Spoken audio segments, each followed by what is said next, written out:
জায়গায় আওয়ামী পেটুয়া বাহিনী যারা ছিল তাদেরকে চিহ্নিত করতে হবে, আর নচেত এ দেশ আবারও অস্থিতিশীল হয়ে যাবে। কথা ঠিক কিনা?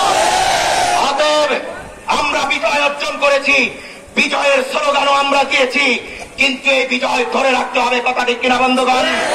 আজকে বর্ডারের নিরাপত্তা নিশ্চিত করতে হবে, সাম্য, মানবিক মর্যাদা এবং সামাজিক ন্যায় বিচার। আজকে ন্যায় বিচার আদালতের দ্বার প্রান্তে দুকে দুকে মরতেছে। কথা ঠিক কিনা বন্ধুগণ? আজকে চিকিৎসা খাত দুর্নীতিগ্রস্ত, আজকে শিক্ষা খাত তো নাই বললেই চলে। কথা ঠিক কিনা? প্রত্যেকটা সেক্টর এখন পরিশুদ্ধ করার সময় এসেছে। অতএব পীর সাহেব চরমনাইয়ের নেতৃত্বে বাংলার প্রত্যেকটা জনগণকে অবশ্যই সেই দায়িত্বগুলা পালনের পাহারাদারি গ্রহণ করতে হবে। কথা ঠিক কিনা বন্ধুগণ? পরিশেষে বলতে চাই, এক জালেমকে আমরা বিদায় করেছি, আবার যেন কোন জালেম বাংলার জনগণের ঘাড়ে চেপে বসতে না পারে।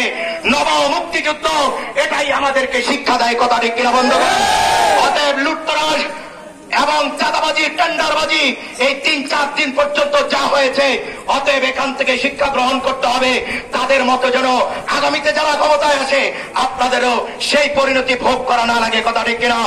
এই জন্য পীর সাহেব চরমনাই যেই ৯ দফা প্রস্তাবনা বাস্তবায়নের জন্য যেই দাবি উত্থাপন করেছেন, ৯ দফা বাস্তবায়ন হওয়ার আগ পর্যন্ত আমরা ইনশাআল্লাহ মাঠ ত্যাগ করবো না। রাজি আছি না ভাই? ইনশাআল্লাহ। আল্লাহ রাব্বুল আলামিন আমাদেরকে আবার নব মুক্তিযুদ্ধের এই বিজয়কে ধরে রেখে ইসলামী হুকুমত বিজয়ের মাধ্যমে বাংলার মানুষের প্রত্যেকটা অধিকার ফিরিয়ে দেওয়ার মতো আল্লাহ পাক আমাকে এবং আমাদের সকলকে তৌফিক দান করুক। এই বলেই আজকের মতো আমার বক্তব্য এখানে শেষ করছি।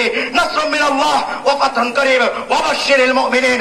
কথা হবে স্লোগানে, দেখা হবে আগামী দিনে যে কোনো আন্দোলন এবং সংগ্রামে।